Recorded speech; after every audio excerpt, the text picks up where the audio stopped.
जिस व्यक्ति को भगवान की प्राप्ति करना है उसे कम सोना चाहिए। आप कितने बजे सो जाते हैं रात को? हमें जल्दी सो जाना चाहिए। 9 बजे 9:30 बजे तो हम सबको सो जाना चाहिए। 10 बजे तक तो हमारी नींद लग जाए। यदि आप जल्दी सोएंगे तो परिणाम यह होगा कि आप जल्दी उठ पाएंगे। पर आज का आदमी उल्टा करता है, पूरी रात चरता है, कुछ भी मिल जाए चरने लगा चल। रात्रि को कहते हैं निशा, रात्रि को कहते हैं निशा, और रात्रि को चरने वाले को चर निशाचर। निशाचर जो रात को चरे, रात को खाए, वो निशाचर। निशाचर कौन है? आपने देख भाई, 7 बजे तक आप अधिक से अधिक 7 बजे तक भोजन कर लीजिए। ये मैं नहीं कहता, डॉक्टरों का भी कहना है कि सूर्य अस्त होने के बाद आपका पेट कमजोर हो जाता है, पचाने की क्षमता समाप्त कम हो जाती है, क्योंकि जठराग्नि जो है वो दिन में ज्यादा काम करती है, क्योंकि दिन में सूर्य का प्रकाश होता है। रात्रि को सूर्य नहीं होते तो वो अग्नि मंद हो जाती है, कम पड़ जाती है। फिर आप रात को ज्यादा खाएंगे तो आप मोटे होंगे, बीमारियां बढ़ेंगी। अब आपको बीमारी हुई तो डॉक्टर के पास, डॉक्टर साहब ने दवाई दे दी, दवाई खा रहे हैं, एक तो ज्यादा खा लिया, अब खा लिया उसके लिए दवाई खाएं। अब दवाई 2-4 बार खाई तो दवाई का भी साइड इफेक्ट हो गया, तो एक बीमारी उससे उत्पन्न हो गई, फिर उसके लिए फिर दवाई खाओ, फिर उस दवाई को खा के उस बीमारी को ठीक किया, तब तक उस दवाई से दूसरा साइड इफेक्ट हो गया शरीर में दूसरी, अब उसका इलाज करो। इसीलिए खान पान कंट्रोल होना चाहिए। रात्रि को शाम को 4 बजे खा लो, 5 बजे खा लो, सूर्य अस्त होने के पहले ही आप रात्रि का भोजन कर लीजिए। अधिक से अधिक 7 बजे तक खा लीजिए, और अधिक तो 7:30 बजे तक खा लीजिए। 8 बजे मत खाइए, 9 बजे मत खाइए, 10 बजे तो बिल्कुल मत खाइए। पर भारत के लोग ऐसे हैं, रात के 12 बजे आइसक्रीम खाते हैं। कौन समझाए? हे भगवान, ऐसे मूर्खों को क्यों भेजा है आपने इस धरती पर, जो अपना ही ख्याल ना रख पाए, अपने स्वास्थ्य का ही ख्याल ना रख पाए। उन जैसा मूर्ख कौन होगा? क्या इन्हें विद्वान कहा जाएगा?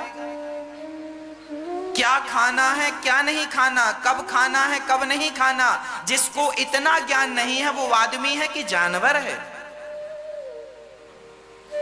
इसलिए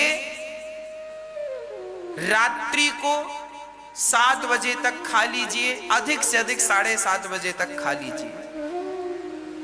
उसके बाद कुछ मत खाइए। सोने के आधा घंटे 1 घंटे पहले 1 गिलास 2 गिलास दूध पी लीजिए। दूध तो पी लीजिए, सोने के पहले दूध जरूर पीना चाहिए, वो भी हल्दी वाला। परंतु रात्रि को भोजन ना करें तो आपकी आयु लंबी होगी, जब तक जियोगे निरोगी काया रहेगी, और ज्यादा खाओगे तो बीमार रहोगे, हमेशा डॉक्टरों के द्वार पर बैठे रहोगे। हम तो आपकी भलाई के लिए कह रहे हैं। और रात को ठंडी चीज, लोग फ्रिज का पानी पीते हैं। अब बताओ, अरे मटके का पानी पीजिए, पानी नॉर्मल पीजिए, जैसा निकलता है जमीन से वैसा ताजा पानी पीजिए। फ्रिज में रखा हुआ पानी ठंडा होता है, और वो ठंडा पानी आपका शरीर, आपके पेट में अग्नि होती है, जिस अग्नि से भोजन पचता है, और आपने ठंडा पानी पी लिया तो अग्नि बुझ गई। उससे क्या होगा, धीरे धीरे आपके पाचन तंत्र खराब हो जाएगा, पेट खराब हो जाएगा, फिर धीरे धीरे आपकी बीमारियां बढ़ती जाएंगी और समय होते 40 साल तक तो समझ नहीं आएगा, क्योंकि आपके अंदर जोश है, खून गर्म है। उसके बाद जो बुढ़ापा तुम्हारा बिगड़ेगा ना, तो माथा पकड़ के रोओगे। इसलिए मटके का पानी पीजिए, सिंपल पानी पीजिए, नॉर्मल फ्रिज का पानी मत पीजिए। ऐसा हम नहीं, डॉक्टर भी कहते हैं, हम नहीं, डॉक्टर भी तो यही बात कहते हैं। जल्दी सो जाइए, जल्दी सो जाइए और सवेरे 4, 4:30 और कम से कम 5 बजे तो उठ ही जाइए। सवेरे यदि 4 बजे उठ जाए तो अच्छा है, 4:30 बजे उठ जाए तो अच्छा है। अब आप सवाल करेंगे, महाराज जी सवेरे उठकर क्या करेंगे, सब लॉकडाउन लगा पड़ा है, कुछ काम तो है नहीं। काम तो है, क्या करेंगे उठ के? हाँ, क्या करेंगे वो बता रहे हैं। सवेरे आप 4 बजे मत उठो, 4:30 बजे मत उठो राम जी, 5 बजे उठ जाओ। 5 बजे उठ जाओ, उठकर बिस्तर में ही बैठे रहो, दोनों हाथों का मंथन करो और उठते ही सबसे पहले ईश्वर का चिंतन। श्रीमन नारायण चरणौ शरणम प्रपद्ये, श्रीमते नारायणाय नमः। हे श्याम सुंदर, आज मैं आपका ही चिंतन करूं, आपके सिवा मेरा मन कहीं ना लगे, कहीं ना जाए, बस आपके श्री चरणों में मेरा मन लगा रहे। हे कृपावंत, हे कृपा निधि, हे भक्त वत्सल, आप तो करुणा के सागर हैं। हे परमात्मा, उस परमात्मा को, उस कृष्ण को, उस नारायण को, उस राम को याद कीजिए, सीताराम, राधे श्याम, लक्ष्मी नारायण भगवान को याद कीजिए और उन्हीं को प्रणाम करिए और भगवान का चिंतन बिस्तर पर बैठे बैठे बड़े प्रेम से 10 मिनट कीर्तन कर लीजिए। श्री कृष्ण गोविंद हरे मुरारी, हे नाथ नारायण वासुदेव। बढ़िया कीर्तन करिए।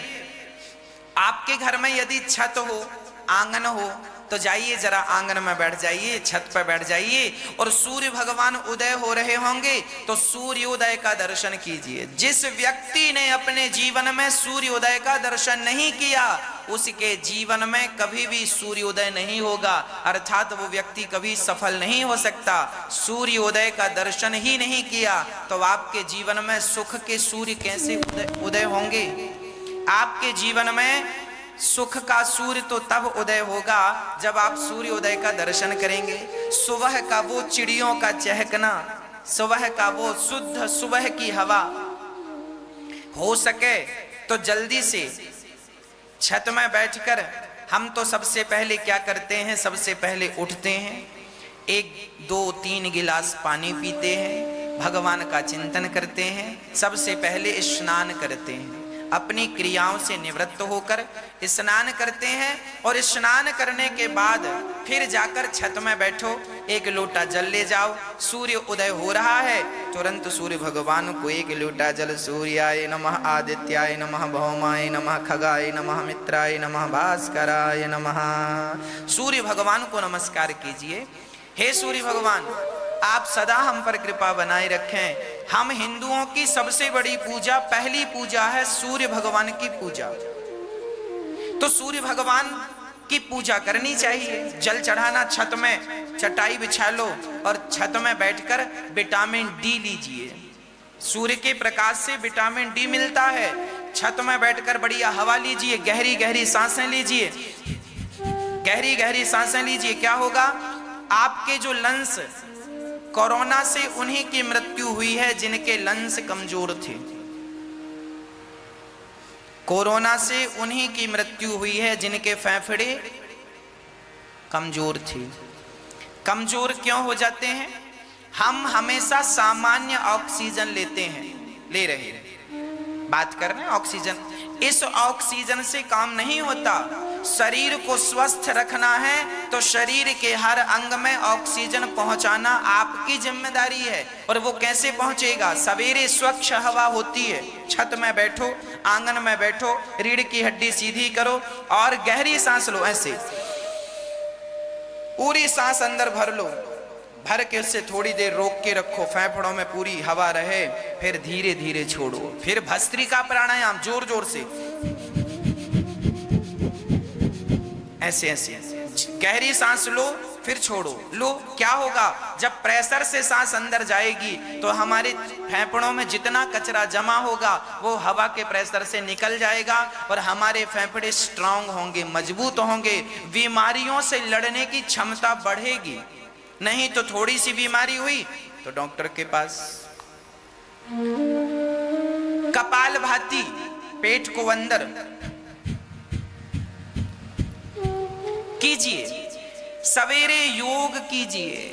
योग इसलिए कीजिए ताकि हम सदा निरोग रहें। याद रखना, शरीर को स्वस्थ रखना भी पूजा है। शरीर को स्वस्थ रखना भी पूजा है। तो सबसे पहली पूजा यही हम सबको करनी चाहिए। माताओं को, बहनों को, बच्चों को सवेरे छत पर विटामिन डी लेना है।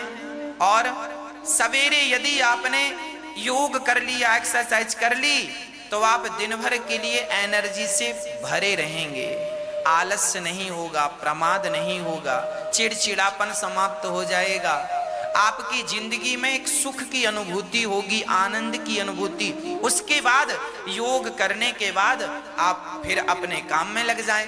सवेरे भोजन प्रसादी बनाएं, सुबह भोजन जल्दी से नाश्ता 8 बजे बढ़िया अंकुरित अनाज खा लो, बादाम खा लो, काजू खा लो। सवेरे क्या खाना चाहिए? सवेरे ज्यादा बर्गर पिज्जा नहीं खानी चाहिए। सवेरे अंकुरित अनाज, दाल अंकुरित कर लो, चने अंकुरित कर लो, अंकुरित अनाज खाओ, बादाम खाओ, काजू खाओ। और जो विधाता ने दिया है अंकुरित गेहूं खाओ। जो काम बादाम करती है वही अंकुरित दाल करती है, वही अंकुरित चने करते हैं। जरूरी नहीं है कि बादाम हो, आप अंकुरित दाल और चने, गेहूं अंकुरित करके खा लीजिए। बस ये अंकुरित अनाज खाइए। उसके बाद देखिए आपका कितना स्ट्रांग शरीर होता है। सारी बीमारियों से लड़ने की क्षमता होगी। दूध है तो ज्यादा से ज्यादा दूध पीजिए, घी है तो बढ़िया घी खाइए, घी खाइए और धूप में बैठिए। घी को पचाने की ताकत केवल विटामिन डी में होती है, तो खाइए और पचाइए, फिर देखिए शरीर तंदुरुस्त। अब आजकल बच्चे क्या खाते हैं? पिज्जा, बर्गर, पानी पूरी। इससे क्या होता है? कोई एक मारेगा, गिर जाओगे चित। तुम्हारे अंदर कोई ताकत छोड़ी है। इसलिए ये भी एक भक्ति है। हमारे बड़े बड़े ऋषि मुनि, बच्चों को तो शीर शासन करनी ही चाहिए। सिर के बल खड़ा होना, सिर के बल खड़े हो जाइए, जैसे शीर शासन कहते हैं, कीजिए। इन आसनों के